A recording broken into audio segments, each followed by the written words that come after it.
हर हर महादेव। अभी एक दो दिन पहले आपने खबर सुनी होगी कि वृंदावन के अंदर मंदिर के पुजारी और श्रद्धालुओं के बीच में बहुत ज्यादा मारपीट हुई है। वो वीडियो भी आई थिंक न्यूज चैनल पर आया होगा, आप लोगों ने देखा होगा कि किस तरह से वो पंडित जो है उन भक्तों को मार रहे हैं। ठीक है, यहीं पे दूसरी तरफ एक और चीज बताता हूँ कि आजकल आप किसी भी बड़े मंदिर में जब जाते हो तो उनके दर्शन करने के लिए या फिर वहां पर कोई पूजा अगर करवाना चाहते तो उसके लिए बहुत ही मोटी रकम आपको पे करनी पड़ती है। दूसरी चीज, लेकिन आप मुझे एक बात बताइए, जिस व्यक्ति के अंदर अभी तक ईश्वर के पास खड़े होकर भी सहजता नहीं आ रही, क्या वो व्यक्ति आपकी किसी पूजा का फल आपको दे सकता है? मैं पूछता हूं हर ज्योतिर्लिंग के मंदिर से, हर बड़े ऐसे स्थान के मंदिर से, वहां पर जो पंडित है, जो मेन उस मूर्ति की या उस शिवलिंग की पूजा कर रहा है, क्या वो इतना सक्षम है कि उसके अंदर क्या वो भाव आ चुके हैं कि वो ईश्वर की पूजा करने के लायक है? और हम लोग आज का युवा जो अपने आप को बहुत ज्यादा पूजा पाठ में डाल रहा है, क्या सच में हमारी समस्याओं का अंत वहां पर जाने से हो जाएगा? वहां की महंगी महंगी पूजा करवाने से हो जाएगा? हम भारत के लोग है ना, एक बहुत बड़े ट्रैप के अंदर फंस रहे हैं। आज के समय में अगर कोई पंडित या कोई मंदिर का ज्योतिषी कोई हमें कोई उपाय बताता है तो उसकी बहुत मोटी रकम हमसे वसूलता है, लेकिन हम क्या देखते हैं कि वो करने के बाद भी हमें 1 साल के बाद कोई नया के कह देता है कि आपका तो वो दोष अभी भी है। इतना पैसा देने के बाद भी हमको कोई काम हमारा हुआ ही नहीं। तो ये क्या चल रहा है, ये मैं आज आपको समझाने के लिए ये वीडियो बना रहा हूं। अगर आप एक सनातनी हैं, अगर आप एक हिंदू हैं, अगर आप पूजा पाठ में बिलीव करते हैं तो आपको इस चीज को समझना पड़ेगा। हम जितनी भी पूजाएं करवा रहे हैं, आज गया के अंदर पितृदोष का निवारण करवा ले दुनिया जाती है, मोटे मोटे पैकेज लेके जाती है, लेकिन उसके बाद भी उनका पितृदोष ठीक नहीं हो रहा। कारण, क्योंकि जो लोग वहां पे पूजा करने हैं ना, वो जो पंडित लोग हैं, उनका सारा ध्यान बिजनेस करने पर लगा हुआ है, आपसे मोटा पैसा लेने के बहाने से। वो देवता का फायदा उठाकर बस पूजा के नाम पर आपसे पैसा ले रहे हैं। इस वजह से जब वो पूजा करते हैं तो कृपा आ ही नहीं रही। अब तो ऐप चालू कर दिए कि ऐप के थ्रू आप पैसा दे, वहां उस मंदिर में पूजा होगी, वहां आपका नाम बोला जाएगा, वहां आपका गोत्र बोला जाएगा। लेकिन जो मंदिर का पंडित पूजा कर रहा है, अगर उसके दिमाग में ये है कि इस पूजा का मुझे इतना पैसा मिलने वाला है, मैं मंत्र पढ़ देता हूं, तो क्या वो मंत्र आपको आकर लगेगा? और जब वो मंत्र आपको आकर नहीं लगेगा तो उससे आपको फायदा ही नहीं होगा, और जब उस मंत्र से आपको फायदा ही नहीं होगा तो आपका तो सारा पैसा वेस्ट है। समझ रहे हो मैं किस ट्रैप की बात कर रहा हूं? किसी भी बड़े मंदिर के पास अगर आप चले जाते हैं तो पहले तो लोग ही आपको घेर लेंगे कि आ जाइए हमारी दुकान से, फल ले लीजिए, फूल ले लीजिए, और 20 रुपए की माला को 250 रुपए का कर आपको बेच देंगे। व्यापार चल रहा है।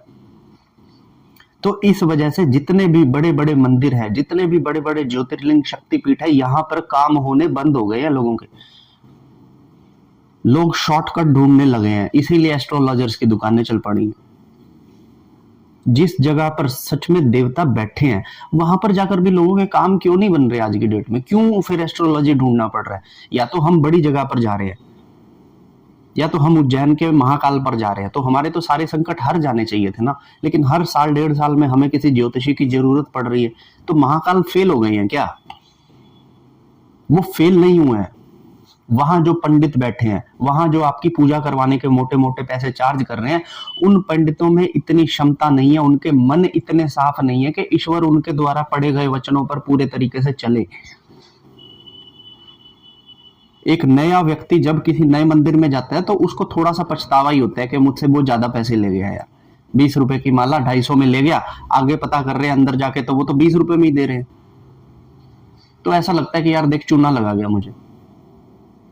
और ये हाल सभी मंदिरों का है, सभी मंदिरों का। और मंदिरों के पंडितों ने आजकल जो बिजनेस खिंडा रखा है, इसको समझो। अब यहाँ पर सबसे बड़ी बात ये आएगी, जो मेरा मेन क्वेश्चन है, जिसके लिए मैं हमेशा भागता हूँ, कि ईश्वर की प्राप्ति आपको किस तरीके से हो। तो अगर आप इन जरियों के थ्रू ईश्वर के पास जाओगे तो आपको ईश्वर कभी नहीं मिलेंगे। किसी भी आप बड़े मंदिर में जा रहे हो, आपको लग रहा है कि मैं तो गर्भगृह में जाके शिवलिंग के दर्शन करके आया, आप अगर अंत से अच्छी भावना लेकर किसी ऐसे स्थान पर जाओगे ना, तो ईश्वर आपको जरूर मिलेंगे, उनका ब्लेसिंग्स आपको मिलेंगे। लेकिन अगर आपके अंदर अच्छी भावना है नहीं, और आप बड़े से बड़े ज्योतिर्लिंग पे जाकर, आप चाहे महाकाल के उज्जैन पे जाकर आप दूध चढ़ा दीजिए, उसका कोई फायदा नहीं मिलने वाला मेरे दोस्त। अगर कोई चीज मैटर करती है तो वो है आपका आत्मसमर्पण। अभी कुछ समय पहले मैं गया था अपने ग्रुप के साथ, उसमें एक लड़की थी जो वहां पर जाकर बहुत ज्यादा सेल्फीज खींच रही थी, और मेरा मन कह रहा था कि मैं प्रभु को निखारने आया हूं और ये अपने ही निखार से इंप्रेस हो जा रही है, वो इंस्टाग्राम पर फोटोज डाल रही है। मैंने कहा देख इसका मन देख, अब मेरा मन देख। मैं बहुत ब्लेस कर रहा हूँ कि वाह प्रभु मेरे कर्म के मैं आपके पास आ रहा हूँ, और वो वहां पर भी मोबाइल लेकर लगी हुई है, स्टेटस लगा रही है, अपनी फोटोज ऐसे ऐसे कर कर खींच रही है। तो समझ रहे हो, ना वहां का पंडित सही, ना वहां पर जाने वाले सही। अब जो एक्चुअल में ईश्वर को पाना चाहता है उसके लिए क्या, तो उसके लिए ये कि भैया आप अपने मन से ईश्वर को जब भी याद करोगे ना, वो ज्योतिर्लिंग उठकर आपके पास आ जाएगा, वहां की सेवाएं आपके पास आ जाएंगी। तो इस आडंबरों से बचो, इन आडंबरों को त्यागो, इन आडंबरों को आइडेंटिफाई करके इन्हें साइड में करो। और आप जब भी किसी ज्योतिर्लिंग पर जाओ, जब भी किसी मंदिर के पास आप जाओ, आप ये सोचो कि यार मैं तो जीवन जी के मर ही जाऊंगा ना एक दिन, चलो यार एक बार प्रभु से मिलन कर लेते हैं मरने से पहले। आप इस भावना से जाओगे ना, बिना पूजा के आपके पितृ दोष खत्म हो जाएंगे, बिना पूजा के आपके मांगलिक दोष और जितने भी काल सर्प ये सब खत्म हो जाएगा। ये दोष भी मैं एक बात बता दूं, उसी व्यक्ति को लगे हैं जिनके अंदर आज कोई बड़ी खामी है और वो ठीक नहीं हो रहे। सबसे बड़ी बात, जिस व्यक्ति के ये दोष ठीक नहीं हो रहे ना, इतनी पूजा करवाने के बाद भी, समझ लेना उसके अंदर कोई बहुत बड़ी खामी है जो वो नहीं सुधार रहा। तो ये ट्रैप से निकलना एक व्यक्ति का बहुत ज्यादा जरूरी है। क्योंकि मैं पूजा पाठ करता हूं, मैं एक साधक हूं और मैं लोगों को साधनाएं भी करवाता हूं, मैं खुद भी साधनाएं करता हूं। मेरा काम है लोगों को रियलिटी की तरफ लेकर जाना, इन आडंबरों को छोड़कर। ठीक है, आशा करता हूं कि मेरी किसी बात का अगर आपको बुरा लगा होगा तो प्लीज उसके लिए क्षमा चाहूंगा, लेकिन ये बात भी समझने की है।